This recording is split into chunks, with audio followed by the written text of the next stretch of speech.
So, hello, we will start the discussion. First, we will do short presentations from all the three speakers, and then we will move to the free discussion part. My name is Ann Kristiin. I work in Tallinn Spatial Design Department as an architect and urban planner. And I work with Tallinn city plans and spatial visions. Short introduction, what we are doing in Tallinn city. So we are working with, everything is going regards Tallinn 2035 strategy. So this is our biggest document we have to follow. And after that comes city plan. We are going to start a new city plan quite soon. The aim is to start it this autumn. And then it goes into detailed plans and design requirements until the projects. And then we later get the built environment that is actually the main goal. So there are quite a lot of steps. And actually we have moved from only creating city plans to actually doing spatial visions in the city ourselves as well. And these projects we do in the areas that are more complex and maybe have many developers, have some different issues, for example, mobility and living environments. And one of those areas is also Hundipeal, where we are today. And these are the strategic goals in Tallinn. We have 6 really nice goals, and I think everyone understands them, that they're quite nice. We can agree on them, but when we go into the details and into the space itself, it gets tricky to actually get all the goals included in the built environment. And now we will get to the part how we are doing things. And this is the part where I will invite the speakers. First, we will have Indrek, who will tell us about the expectations for the planning. Then we will have Markus, who will give us an overview about Hundipeal and also the digital twins tools you have used here. And we will finish with Christian from Denmark, who will give us some nice examples how to make a livable city. So, Indrek.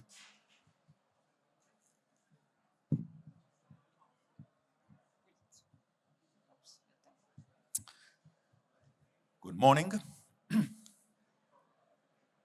And welcome here in this a bit chilling room. But yeah, I've been practicing architecture and maybe later on city planning as well about almost 30 years now. And I think that is my phone. And I have made some notifications about expectations from the general public. And I would like to share it with you. We all knew that environment which is surrounding us is actually nothing more than natural environment plus built environment. And believing that actually the things which are important for the public and for all of us are reflected in our legislation, then looking at the legislation, we see that actually the most of the laws are concerning the natural environment. We have a lot of Natura 2000 areas protected. We have the nature parks. We have different kind of laws and regulations which are towards the natural beauty. And this is really good. and I think that it has to be like that. But as happens with the legislations, these have sometimes some consequences. For instance, the way how we Estonians used to live here for thousands of years cannot be like that anymore, especially concerning our coastlines. Here we can see the Toila. Can you imagine that someone is proposing a small village close to the sea nowadays like that? Also Harasaar. Probably you all know that this is actually the place where the Tallinn kilu or the Tallinn sardines were born and canned and exported to different places. And today we are in a situation that due to the natural beauty, this island is protected and more or less no-go zone. And also our lakes. This is the picture of the Peipsi Lake coastline, how it used to be, and probably will never be like that again. So we protect our nature. But there is something more what we protect, and this is the heritage. The second strongest law concerning the environment around us is concerning the heritage. And this is also nice because Estonia has really rich heritage, and we have samples from the different periods. For instance, our Tallinn Old Town is highly regarded, especially due to the fact that it is not so hardly rebuilt as some of the old towns in Western Europe. And we like our heritage. Of course, it also comes with some challenges. Sometimes, as an architect, I see that we protect everything which is older than 50 years. We don't really consider, is it nice, is it functional, but if it's older than 50 years, we protect it. So it suddenly becomes more important than new environment what we are creating. So what we can say, if these two things are the most important things and reflecting most public expectations, then we, as an architect, I see here several architects and also city planners, and maybe we should listen more what the society is expecting from us. So I also always try to be optimistic and made my own proposal for Tallinn City. I hope Ann is making notes, and maybe you can share it with your colleagues, and especially when you are doing this üldplaneering or the master of all the master plans. Maybe you can reflect it. So what did I do? I took away everything which is not valuable for our society. I kept the old town because this is protected. And for the rest of the area, I planted oil seed, for instance, but it can be different plants. It doesn't necessarily have to be oil seed. It can be a little bit forest as well. And doesn't it look beautiful? I think it does. And of course, I'm exaggerating here. We don't protect only the old buildings nowadays. We also protect some of the new buildings. For instance, as far as I know, the Methodist Church designed by Vilen Künnapu is also under the protection now, so I kept it. But the rest of the city really not valuable So, but what about the people?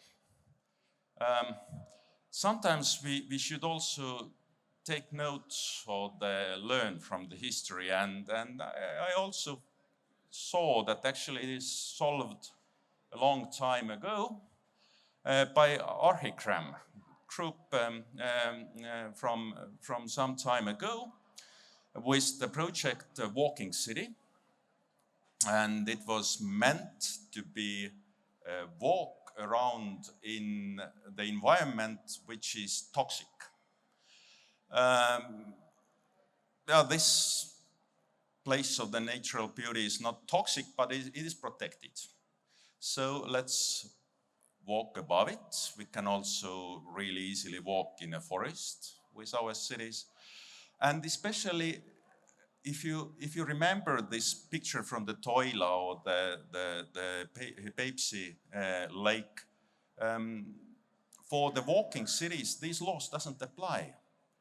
Because if something is movable, you can build close to the water and even into the water if you would like so. And of course, it goes really well with our historical things, because when we are protecting the views to the old town, it is really easy to ask that, oh, please move a bit, like 20 meters. Oh, thank you. And everything is fine, and our views are there. So it is more or less solved. And if you think now that I have went totally crazy, then actually not, because as you can see here, I'm not the only one, because these are some new trendy projects popping up in different places of the world. They are quite often like pious cities, or they have also their sustainability in really advanced ways. And of course, you can also put them into the places of the natural beauty, or to the Monte Carlo on this right-hand side picture over there, and it's fine, it's solved. Now, what do you think? Can we fulfill expectations from the general public or not? Thank you.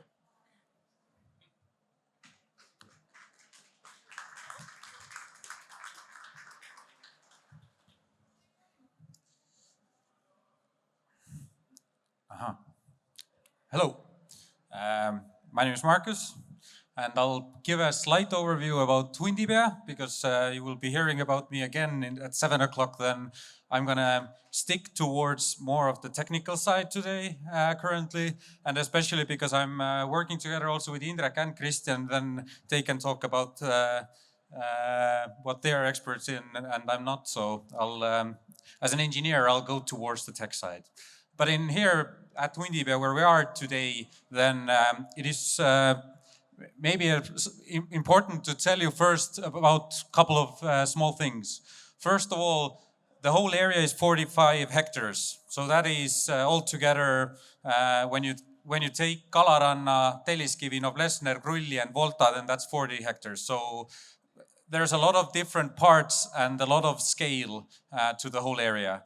The uniqueness about this, why I say that we aren't simply real estate developers, is two things. First of all the land, all the owners of the land have put the land in one company. So 1 square meter equals 1 share. So that means that it doesn't matter if someone builds a park or a kindergarten or an apartment building on any given square, your value is the same for the share. So that means you can actually holistically plan it. And as we know, the main problem in Tallinn is that because there's private ownership from the 90s, then holistic city planning has been very difficult due to that, because everyone wants to maximize their profits. So this is what we are trying to do and vision here. And to do that, because the whole project is about 30 years, we have had to invest a lot into R&D and preparation steps. And as we own the harbor, we own the electricity networks, the water networks, and the land, so we actually earn money here today. And we have reinvested all that money into R&D. So altogether, we have spent around 1.5 million euros today purely on research and doing different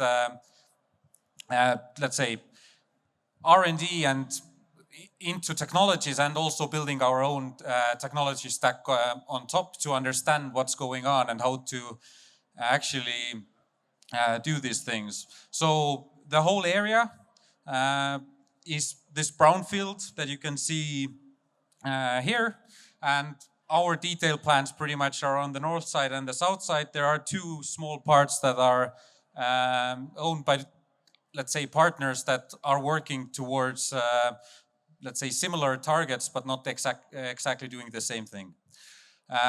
So we've built digital twins and looked not only at our area, but also added all the structures and, let's say, the land around us as well. And why this is important is that when we are doing analysis like wind effects or solar and heat waves and cold islands and warm heat islands, then there are a lot of outside effects to everything. Likewise, when we're designing services or planning the program for the area, then every square meter we touch or change actually has an effect to the square meter next to us, not only in our area.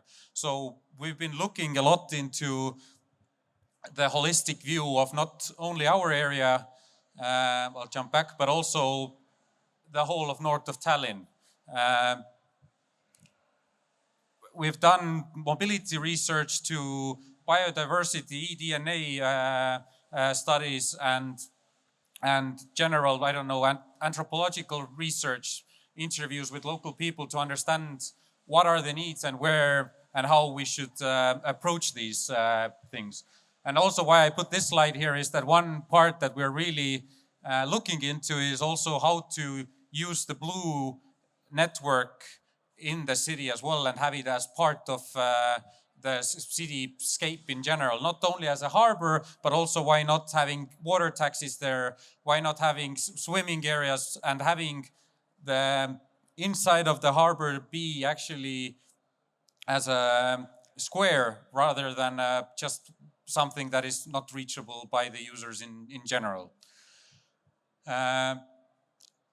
We've looked even into the whole, how water pretty much changes and moves and what the temperatures are there, for example, because when there are northern winds, what happens is that the bottom water comes up, there's a cold front coming in, and when you otherwise have 20 degrees in the summer, then suddenly you have a wind that's 10 degrees coming into the city. And so we have to look at the planning and everything on how, in what angles do we put the streets in, how high buildings are at the waterfront, where the greenery should go, and also so that we don't, let's say, generate big wind tunnels. And these you can change with the streets or by doing it with architecture.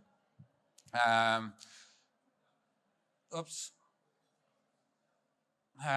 also with what this has enabled us also to do is look at all kinds of different methods of how to reduce our environmental footprint. So, for example, this green here shows our energy imports and the CO2 footprint from it, and when can we get to close to zero? And pretty much we started. Okay, this is 2 years old, but pretty much in 2040 is the first time we actually get to zero with our footprint there. And then when we have solved the energy, then we have suddenly construction and all the daily operation of other scopes. And the blue pretty much represents, if we take all the construction footprint of the whole area and divide it through to 50 years, then you pretty much can't get it to zero today with the technologies that we have. So we're trying to look into how can we actually reduce this footprint as well, because I can't say that I'm climate neutral cityscape if I only take our operational footprint, pretty much, which is the case in a lot of areas. So technically, we have a lot of different parts that we are trying to put together. It is possible for us because we have the funds and the businesses that can support it today. I think it's unrealistic that construction companies and developers today in Estonia do it themselves because it's so expensive. So someone has to do it for them. And I think either the public sector or, let's say, naive, optimistic people like us, hopefully, that hopefully can manage to do this. And now we have this data and information that we can actually apply into the development of the area and combine it with the soft values and combine it with how the, let's say, back end of the cityscape is. Because I think one of the problems is often that technology is a tool, it won't solve our problems itself. And when a person is looking for a home, the basic need that they have isn't, is this sustainable? The basic need is it safe? Is it good for my kids? Can I afford it? There are rather these kinds of things. And I think our company's goal and target, what we need to do here is to make sure that the backend system does everything for you. So you don't have to think that, is this tree actually cleaning the rainwater that is coming from the streets, or is the energy I'm using green? I think we should do it for you. So when you come here, you don't have to change too much the way of your life, but you will innately, by being here, by running your business here, you actually will operate sustainably in environmental and social aspects just because we have done it for you. And I think this is how you can actually do a transformation towards sustainability in general. But I will stop currently here and I'll hand over to Christian. So thank you.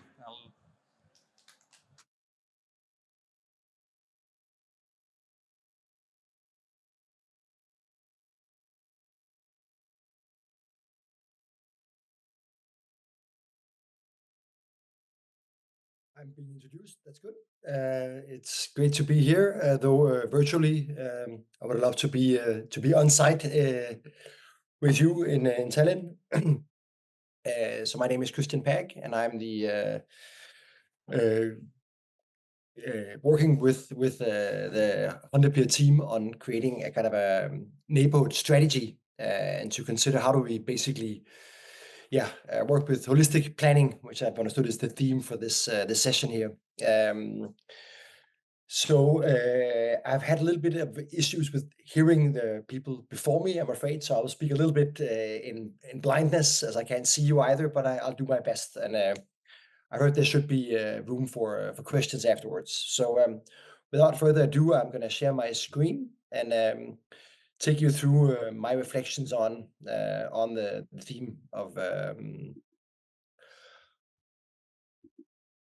I called my presentation on the essence of holistic urban planning. And to rephrase that question, to my mind, I would ask, how do we form neighborhoods of communities and care? And neighborhoods have been an obsession of mine for the last many years, latest as director of the Oslo Architecture Triennale, where we worked with neighborhoods as a theme and basically exploring what are the potentials of the neighborhood scale in terms of supporting communities, solving climate issues, etc. Really looking at the specific scale.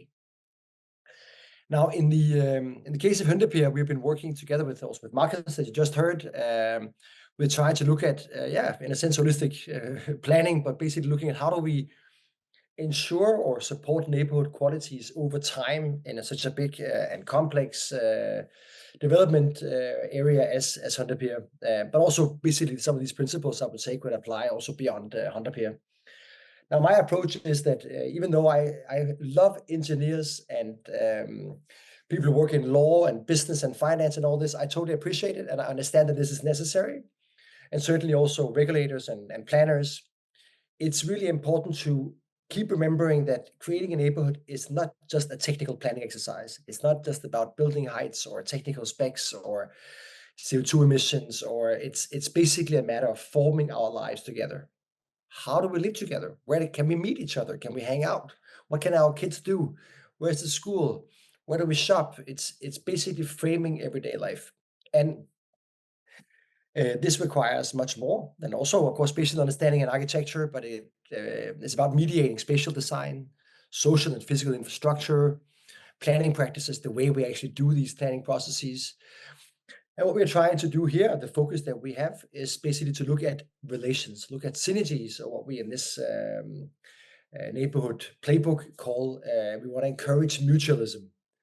So the basic idea is that what makes great neighborhoods and what makes great cities is basically how elements are connected, how things can feed up each other, support each other, share functions or features.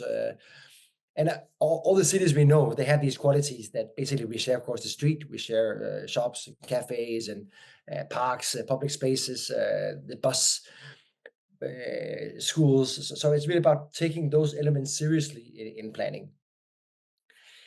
We say that we need to look at planning as a collective creative endeavor, or a series of collective creative endeavors. And we need to really work with empathy and imagination. So we need to imagine what type of life can actually unfold itself here. And I could show you endless images of super shitty, dysfunctional places that have no qualities, and we can all see it because nobody took the time or the energy or the effort to imagine what life would be there. They simply put up a piece of shit or a building, and we can see it. We sense it immediately. This did not work. But I'm going to show you some examples of things I think works, just to be more constructive here.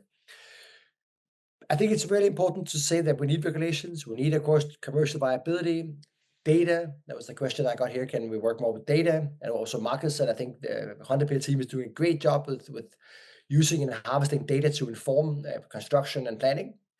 It's great, but it's not enough. We need also to direct work with leadership and human understanding. Now, in this work, we have this idea of encouraging mutualism in the center. And then we have carved out 3 themes that I'll put a few words on about forming places. So it's about the art of actually creating a place, not just a non-space. And that has to do with also a firm or urban form, architecture, scale, etc. I want to talk a little bit about building with consideration. That means basically how do we build our environment? And finally, about how do we empower communities? And of course, these things are all connected, so it's always a little bit of construction, but anyways, I think it'll be fruitful. So let's look at this park from Oslo, and I'll ask the question, what public spaces enables public life? What are the types of places where we, so to say, become visible for each other as, not just as consumers in the supermarket, but as citizens? Public spaces, of course, is an important part of this, parks, squares, etc. Some work much better and some not so good. This works really well. This is Birkelund in Oslo. And the scale of this park is just fantastic. But also you have public functions. So you have a school and a church on each side. So you see kids every day. You see people getting married. You see, so to say, these kind of citizen-oriented everyday activities are visible and unfolded in public space for us to see in the neighborhood and enjoy. It's also a place where we have demonstration, and the very nationalistic Norwegians who celebrate their National Day tomorrow in 2 days. They will have all kinds of music activities. This is a pavilion. So this will be basically a place where public life and neighborhood life will unfold itself. My son used to swim in the little fountain. There's some alcoholics and some people smoking weed. It's okay. We don't mind because it's big enough and it's safe enough. So it works in the bigger scheme of things.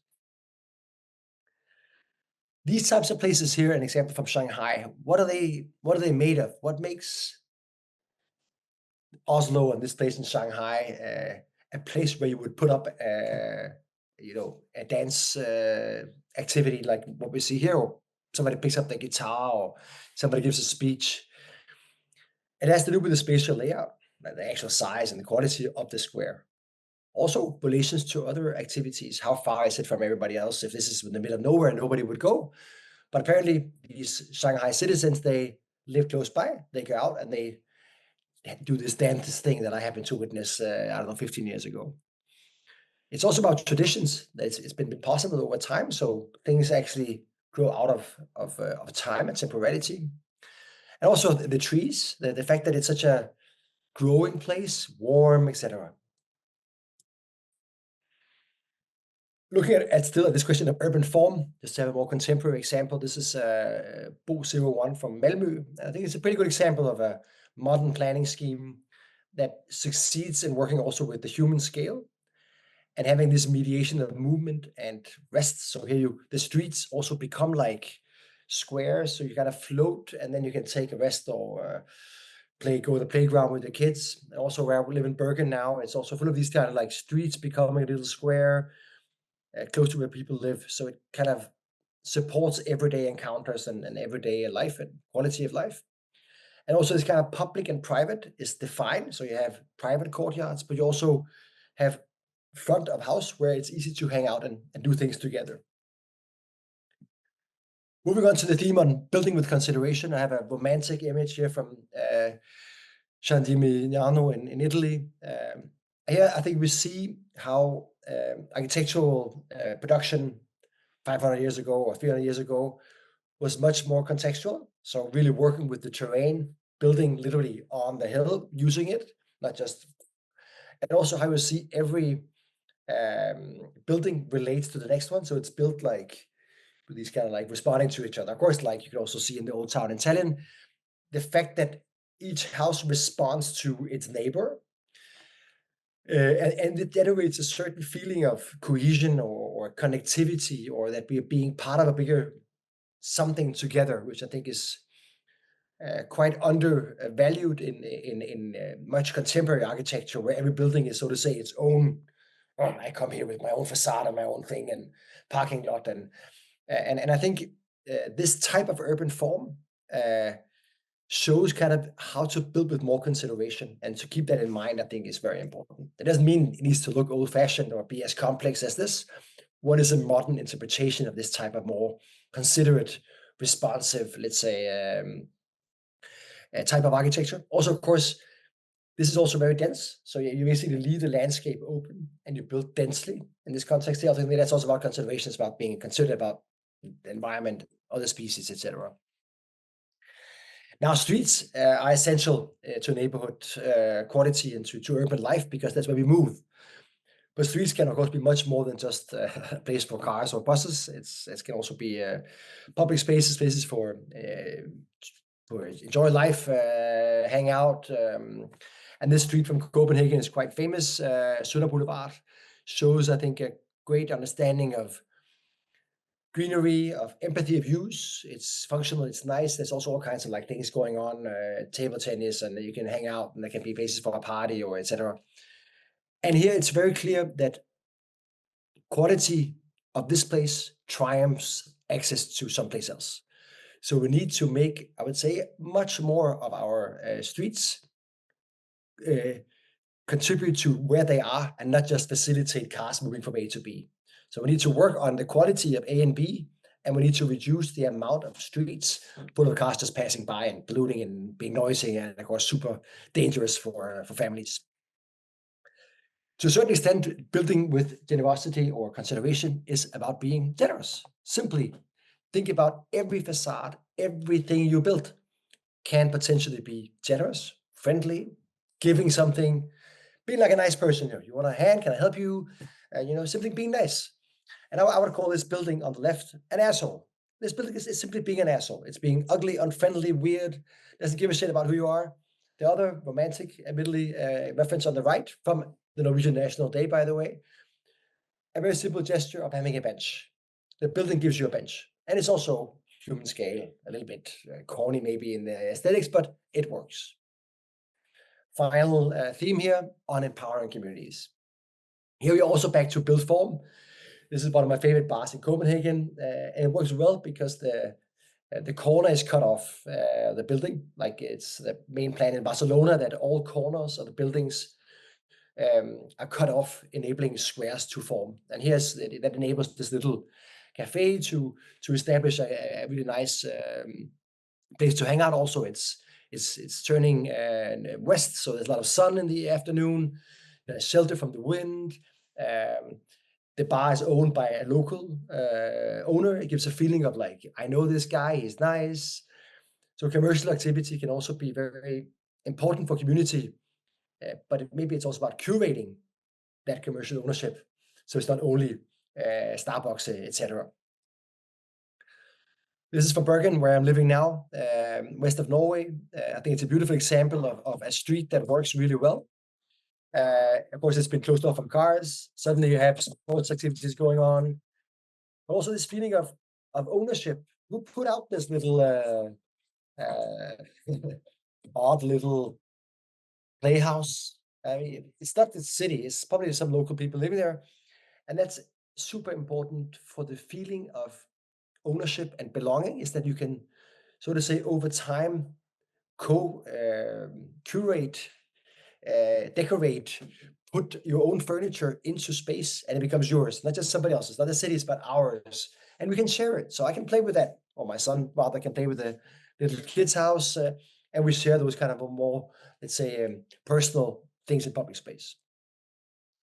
And I think it's also what's really promising so far with the Kakolado experiments right outside where you are now, and basically in Hundipeal is the notion that we can actually grow communities over time by enabling local actions, supporting organizations, giving space that people can use, also giving people responsibilities and giving people rights. Yes, it's okay. You can put out your little bench. It's no problem.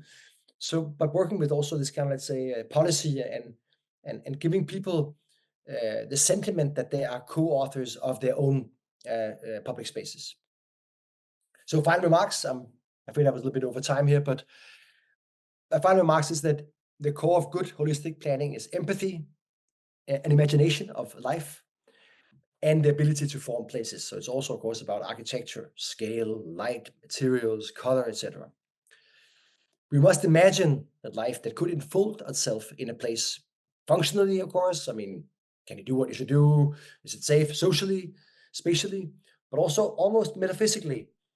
I think it's this tendency to kind of forget that we are also driven by values and by dreams. I mean, where's the, without being religious, but is there a church? Is there kind of a place of hope? What we are more than just functional creatures. I think that's important to imagine. I think older urban environments, they had that intuitively because there was a church, and it's nice that it's there. Even though if you go in there, it's nice that it's there. How is that kind of mirrored in contemporary planning? A super important question for holistic planning is, how do we consider time and culture?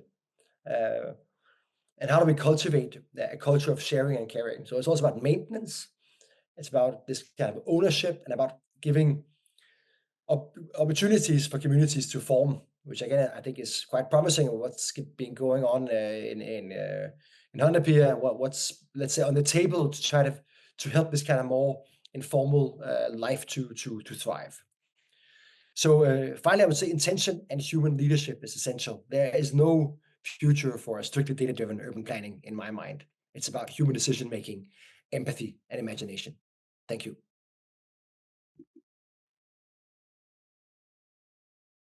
And I'm around if there's any questions and there's time, etc. Thank you, Christian. And now Markus and Indrek, please join me on the stage. We have plenty of seats, so we can keep the distance or come together. Yes, perfect. So, yeah, Christian, can you hear us? You can, perfect.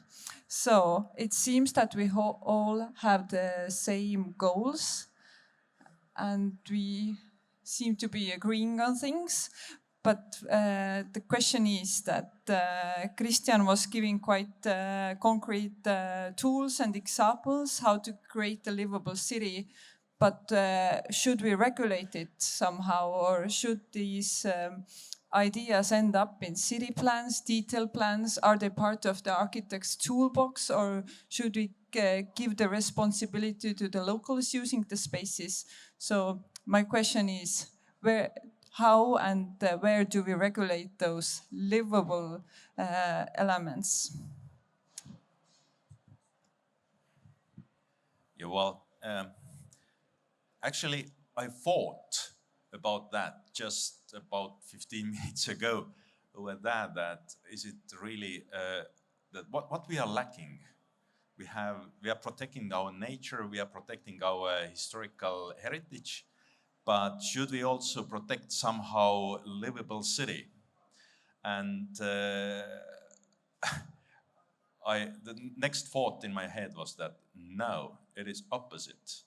As soon as you start to regulate something, it's dead.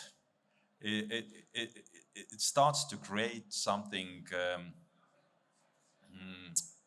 opposite, like these legislations what I showed you before, which are actually totally fine and right things. They, in some places, like our coastline or in case of the old building, can turn actually against its own principles. And talking about the communities, but especially Christian here was stressing that actually communities are not fixed things. Communities are changing. Communities may have different faces in different times. I have noticed that people get older sometimes, and with that comes different challenges. So I think that instead of regulating, we should support and give possibilities to the communities to live and to prosper in this what they are actually doing. I'll bring two examples. I think also I agree that enabling or incentivizing and cultivating and giving this, let's say, the basis that someone can actually do something. Regulation, what that does is that it stops you from doing things. And for example, if I take Vesta Bar, and in front of that there's a huge area of pedestrian walkway, which is all tarmac, and because that from the edge of the building, that is actually city's land already. So we can't do anything with it officially. And cars keep parking over there, although they shouldn't, but they still do it. And we can't do anything with that. So that is actually regulating us not to do anything, because we will eventually, and then we will wait for Mupo most probably, but we will build boxes and things and put benches over there ourselves then. But these kind of regulations are stopping it, for example. Another one of my favorite stories is always talking about, Maria loves that, talking about my grandmother, because my 93-year-old now grandmother, who's an old tennis champion, lives in Tallinn otherwise, and every time we visit them and bring food to her, then she's relatively like stubborn and always like, I'm aching over here and there, and always complaining.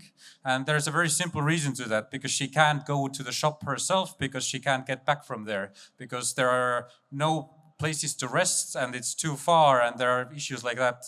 At our summer house, Kasmu, the village took it to themselves to actually gathered the people in the village. We have this small külaselts over there where everyone contributed money, and we bought benches and public toilets.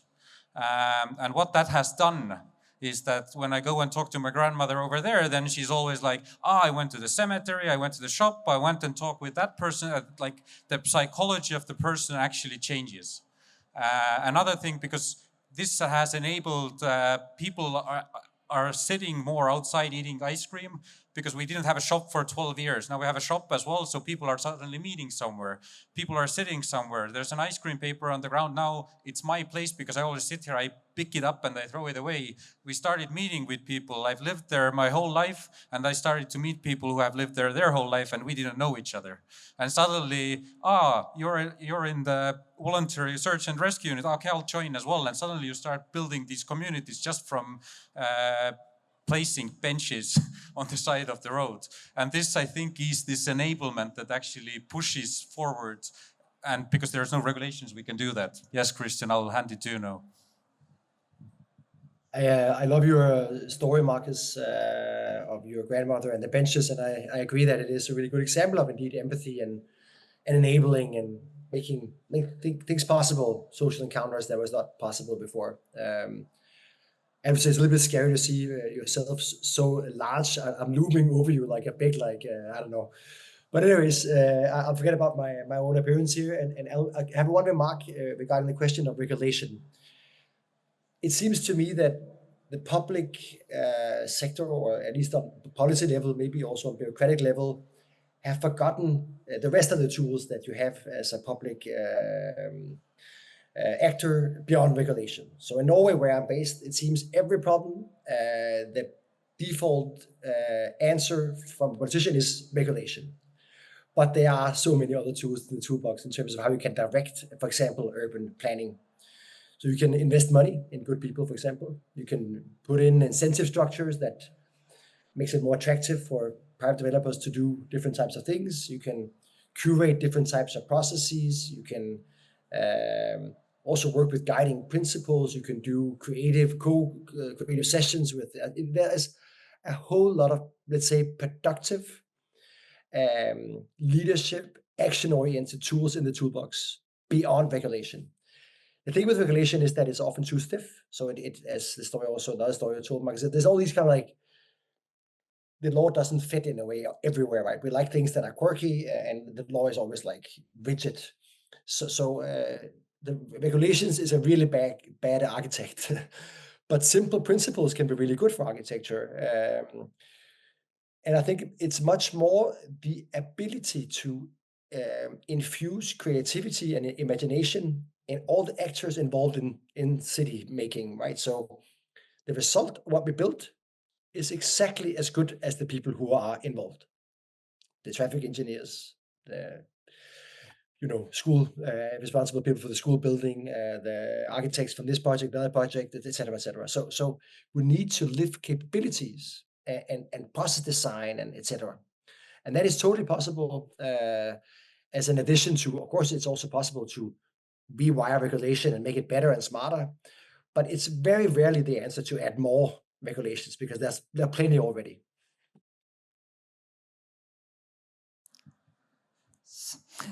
I have this architect's question.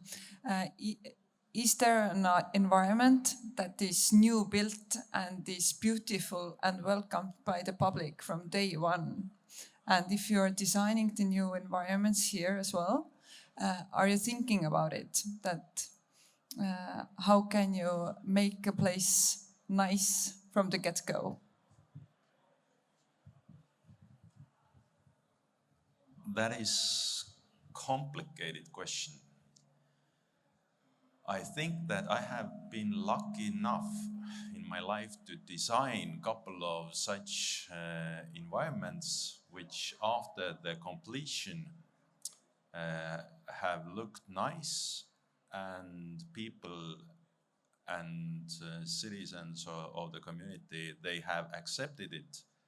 It has been highly regarded, won awards, but I have also seen the decline of such an environment, and it has made me think that maybe sometimes it's not only the designing important, and but rather how to make sustainable maintenance possible.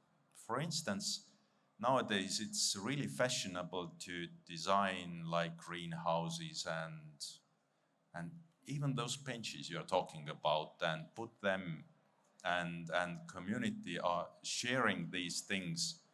But as soon as they rot away, the question comes, who should rebuild it? Who should restore it? And this is tough, because these korteriühistud or the poolipüükelagens, or however it's organized, there are people have a voice, and they are saying that, oh, I just rent out this apartment. I don't live there at the end of the day, and I don't care. Or I haven't used these facilities once. Why should I do something? And it's not necessarily true, but these are I think the next questions what we should answer and look answer to. Yeah. I'll add that I think it all starts from people, because most communities, whatever they do, they are as active as their members are, or their most active member usually. There is always this personal aspect to it. And also when we take Hundipeal as an example here, then for us, I would say our first stage has already started. It's not the first thing we design in the sense of a new building, but exactly this, that we are finding these people who want to be actively involved in our communities, who want to start building them. Is it in the park? Is it the first new renters? There's a space owner now on third. You can do private events now on the third floor.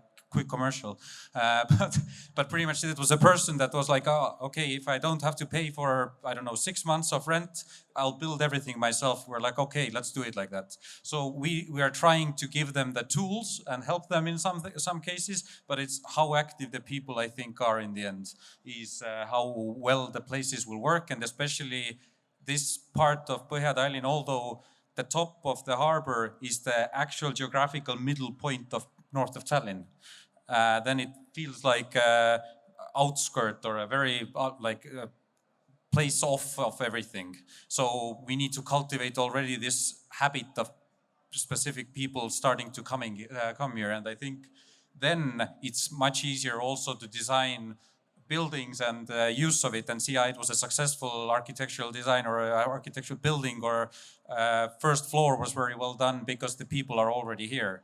And I think this intermediate use for 15 years, I don't know if that's intermediate or not, but depending on the time scale, this is part of it. So this isn't like, oh, we're now building a new building and it's totally different spot. No, they have to integrate together all the time and evolve together and move together. So I think it's all down to people in the end, I think, and how you manage that.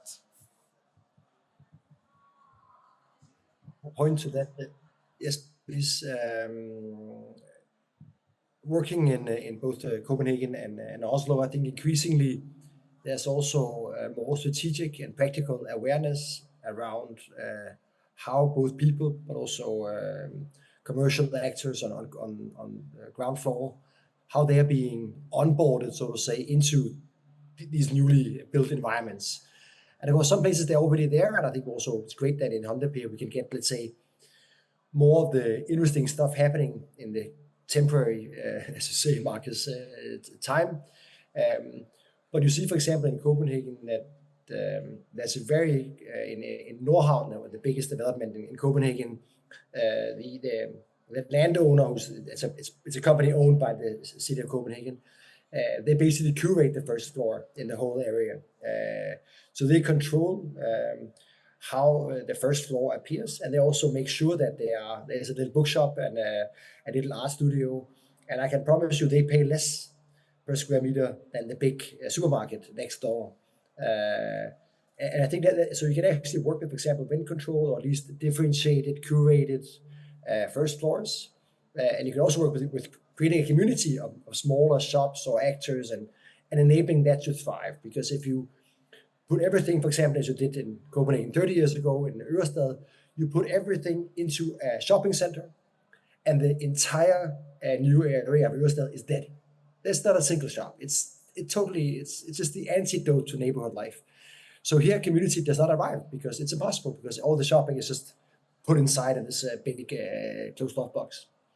So I think this kind of, let's say, curation of commercial activities is important, but also there's actually a big work done by this developer in Nordhavn in Copenhagen to make associations of the residents.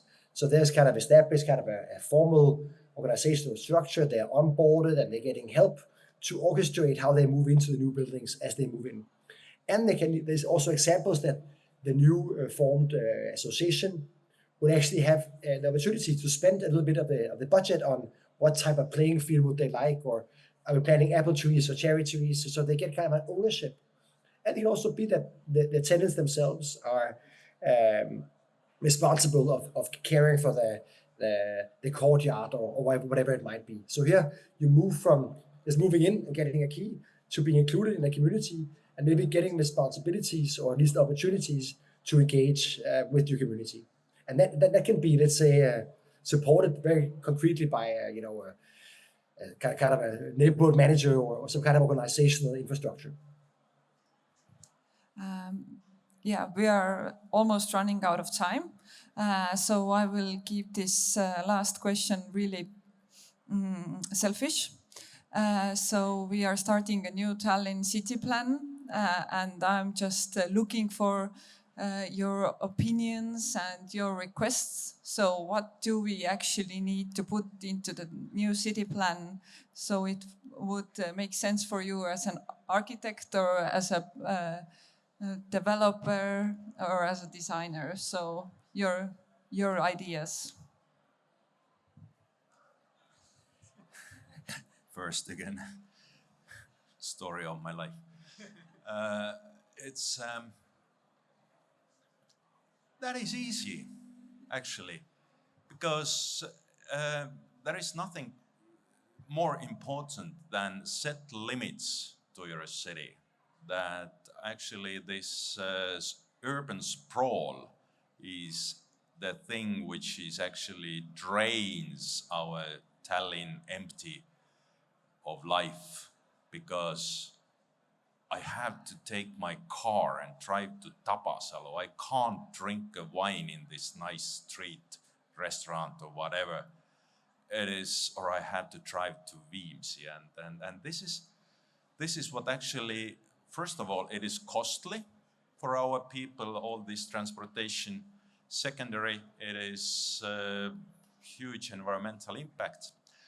So set the limits to our city. The next thing is that define green spaces which are connected to each other and which actually lets the nature and bio richness, biodiversity, well, what are those modern words? I don't know those.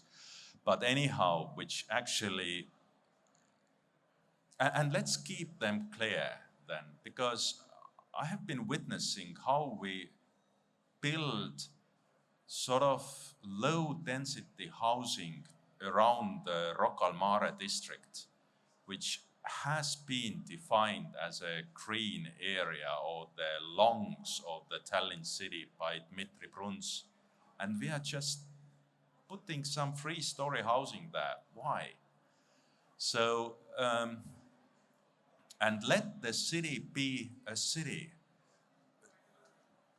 We saw nice samples of the Copenhagen here behind us, but did you notice that actually around this corner, what Christian was speaking, the houses were 7 stories high, and that means that floor-to-air ratio in this district was at least 2.8, and the people density most probably was around 12 to 15,000 per square kilometer.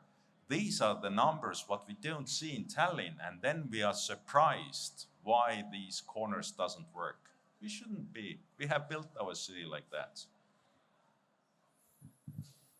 Yeah, I don't have too much to add. I'll add one statistic to your car driving, for example.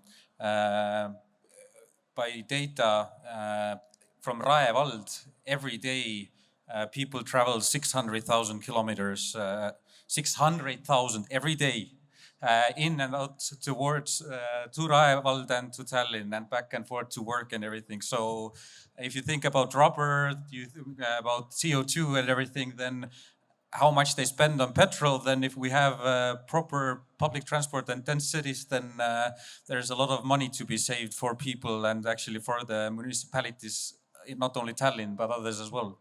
But I would say that one important thing to do is that, first of all, let's not do it, let's not do it for 15 years. But let's let's have it more brief and remember that it should be a vision document and give you a direction towards where the city is moving, and not go into detail like there was a problem. Not anymore, but with the North Tallinn general plan, that they were directing how high ceiling heights should be in the general plan. Let's not do that. Let's just look at the vision, that do we want to be a monofunctional city? Do we want to be a polycentric city or not?